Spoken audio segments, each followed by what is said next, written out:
지금 HDC가 수주를 하는 재건축 아파트를 기회로 봐야 된다고 생각해요. 파격적인 조건들을 많이 내걸었어요. 광명 하안주공의 안전진단 통과, 젊은 사람들에 대해서는 기회가 될 수 있어요.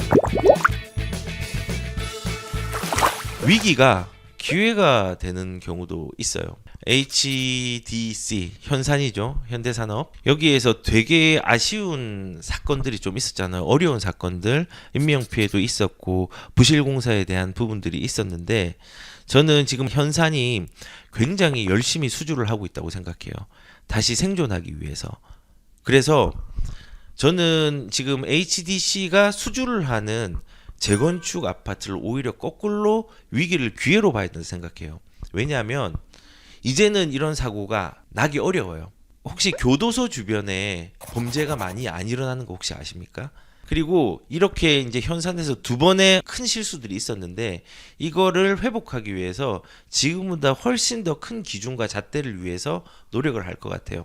그러면은 거꾸로 여기에서 지금 안양에서도 수주를 하려고 하고 있고 수주를 했고, 그다음에 지금 보시면은 월계 동신 같은 경우도 재건축을 따냈다고 했는데, 저는 오히려 이런 현산에서 하는 데가 기회가 될 수 있는 부분이 있다 생각해요.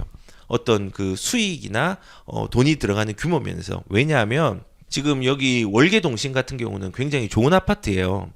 예전에 제가 이 아파트를 주목을 했던 게 재건축 아파트인데 3억대부터 주목했었어요. 그 3억대 추천도 많이 했던 아파트예요. 근데 지금 이게 사업 시행까지 갔거든요. 여기에 보시면은 되게 파격적인 어떤 조건들을 많이 내걸었어요. 예를 들어서 리스크를 조금 감수시키는 거죠. 조합이 미분양 시에 공사대금 대신 미분양 아파트와 상가를 받는 대물 변제 100%. 이것도 리스크를 좀 감내하는 거죠. 조합원 입장에서는 미분양이 큰 리스크거든요. 그리고 사업 추진비 가구당 5억씩 총 4,500억을 지원. 얼마나 큰 혜택입니까? 그리고 라운지 7개를 설치하고 강운대 역세권과 오버브리지 설계. 왜냐하면 강운대 역세권 개발도 현산이 따냈거든요. 그 다음에 일반 분양가든지 조합원 분양가 인하, 공사비 미인상, 하자보수 30년. 을 내걸었어요. 정말 파격적인 거예요. 이렇게 입지적으로 사실 이 월계 동신 아파트는 왼쪽으로 가면, 지도에서 왼쪽으로 가면요, 장인뉴타운이 있어요. 그 다음에 아래쪽으로 가면요, 재개발 재건축에 정비 사업이 일어나고 있는 데가 있고요. 왼쪽으로 가면요, 광운대 역세권도 복합 사업들이 일어나고 있고 GTX C 노선이 들어오죠. 위쪽으로 가면 광운대학교예요. 그리고 주변이 사실은 개선된다고 하는 거는 되게 좋은 호재거든요. 서울에서는 비록 노원이라고 할지라도 나쁘지 않아요. 이런 좋은 환경 속에서 한 800세대 되는 게 이제 1000세대가 넘는 아파트로 바뀝니다. 근데 수주 조건이 좋아요. 그러면은 물론 지금 재건축이라는 것 자체는 조합 설립인가가 되면은 거래가 안 되는데, 여기에 그 예외 조항이 묶인 물건들이 있단 말이에요. 그런 물건들을 만약에 이런 좋은 조건에 조합원으로서 오랫동안 끌고 간다면은, 올해도 아니죠, 작년에 사업 시행인가가 되었으니까 사업 시행인가, 그 다음에 관리 처분, 그 다음에 이주, 철거, 착공이잖아요. 그러니까 충분히 기다릴 수 있는 시간이란 말이에요.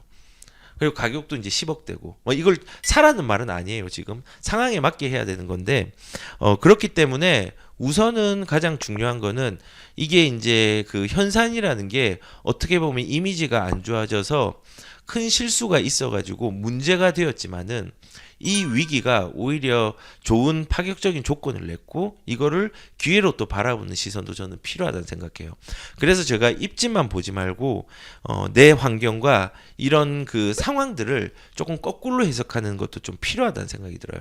현산이 수주한다는 건 저는 오히려 기회라고 생각하고 더 안전하게 갈 수 있는 부분이라고 저는 생각을 해요. 조금 어떻게 해석할지 모르겠지만 제 의견입니다. 그리고 저는 이제 위기를 기회로 봐야 되는 게, 사람들이 이런 게 있어요. 이건 예를 드는 거예요. 이것도 수택동이라는 동네를 한번 가보시면요, 거주하기에는 되게 아쉬움이 큰 동네예요. 왜냐하면 되게 노후됐거든요. 그런데 여기에는 지금 이제 구리역 주변에 별내선이 내년에 이제 준공을 목표로 하고 있잖아요. 이제 8호선 별내선이 들어오고 주변에 신축으로 밀집이 돼요. 그것도 규모가 되게 큰데 이 그 수택동의 6,452세대 같은 경우는 지금 정비구역 지정에 대한 부분이 이제 공람이 된 건데 그 외에도 오늘 특별 분양을 한 아파트도 있어요. 지금 힐스테이 구리역 같은 게 이제 오늘 그 특별 분양을 한 부분이 있고 수택 2구역도 3,000세대 뭐 이렇게 500세대, 400세대, 600세대 그다음에 인천 C구역도 아파트가 1,000세대 그다음에 이번 지정된 게 6,452세대 우리는 이제 투자를 할 때 그리고 부동산에 접근할 때요 되게 낙후된 지역의 반란을 한번 상상을 해봐야 돼요. 여기가 되게 낙후되었거든요. 근데 이 낙후된 지역이 개선이 되면요 낙후가 많이 되었던 만큼 더 좋은 가치를 발현할 수 있어요. 왜냐하면 수택동 같은 경우도 강남하고 연계성이 되게 좋거든요. 되게 좋아요. 그리고 별내선 들어오고 뭐 여러 가지 상황들이 이제 신축으로 밀집이 되면요. 여기에 대한 소득 수준이 있는 사람들이 또 이제 밀집이 되겠죠. 그래서 우선은 이런 식으로 뭔가 낙후된 지역들의 반란들을 한번 잘 찾아보는 게 되게 중요해요. 경기도 쪽에 보면은 광명뉴타운 같은 경우도 그런 케이스가 되겠죠. 그 다음에 이제 또 좀 봐야 될 게 뭐냐면요. 재건축 잠재성이 있는 지역들, 물건들의 대선 이후의 횡보를 좀 주목해 볼 필요가 있다고 생각해요. 왜냐하면 재건축 자체가 지금까지는 위기였어요. 왜냐하면 거래 제한도 심하지만은 지금 재건축에 대한 안전 진단들이 굉장히 아쉽게 작동하고 있었기 때문에. 그런데 이제 뭐 이것도 예를 드는 겁니다. 오늘 날짜 오후 3시에 나왔네요. 5단지, 7단지, 12단지 안전진단 통과 광명 하안주공에 2만 가구 재건축에 첫 발을 디뎠다고 해요. 물론 이게 이제 정밀 안전진단은 아니에요. 근데 지금 이제 하안까지도 시작이 되고 있어요. 하안까지도. 근데 사람들이 하안주공 언제 될까? 물론 시간 많이 걸립니다. 많이 걸리지만요.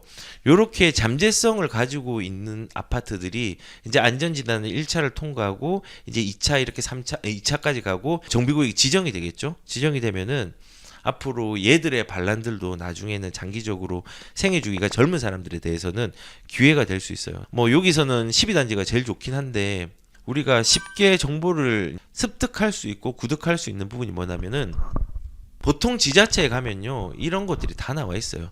지금 재건축이 어떻게 되고 재건축 정비 사업들이 지금 주공 4단지 이거는 완공이 되었죠. 그 다음에 철산주공 7단지는 롯데건설 SK가 롯데캐슬 SK뷰가 이제 곧 입주를 하죠. 네, 입주를 하고 철산주공 8, 9단지, 10, 11단지 이런 곳들에 대해서 상황들이 나와 있고요. 앞으로 재건축이 예정된 지역이 어디인지까지도 친절하게 이제 가능한 지역이 어딘지도 친절하게 나와 있어요.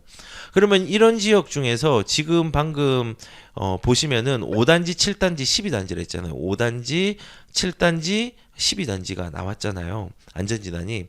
그러면 이제 이 동네가 성격이 되게 비슷해요. 근데 이 중에서도 좋은 아파트들이 있어요. 대지분이 그래 상대적으로 많은 아파트, 입지적으로 좋은 아파트, 그리고 역도 들어오는 부분이 있으니까 이런 어떤 지역들 되게 오래 걸릴 것 같아서 접근하지 않으려고 했던 잠재성이 있는 아파트들도 끝까지 안 가도 되니까 이거를 바라보고 향후의 변화, 행정 절차에 대한 변화들을 따라가면 돼요. 그러니까 하안주공에서 어떤 게 안전진에 통과했다. 그러면은 통과하지 않았는데 앞으로 재건축 가능 시기가 지난 아파트 중에서 안전진단을 이제 신청해서 기다리는 단지들이 있거든요. 그런 곳들을 찾으면은 또 좋은 기회가 저는 될 수 있다고 저는 생각을 합니다. 그래서 제가 이제 이 얘기를 하는 이유는 뭐냐면요. 되게 정부 대선의 마지막에 주택 통계 해석을 해보니까는 하락 안정화라고 하는데 그게 아니다.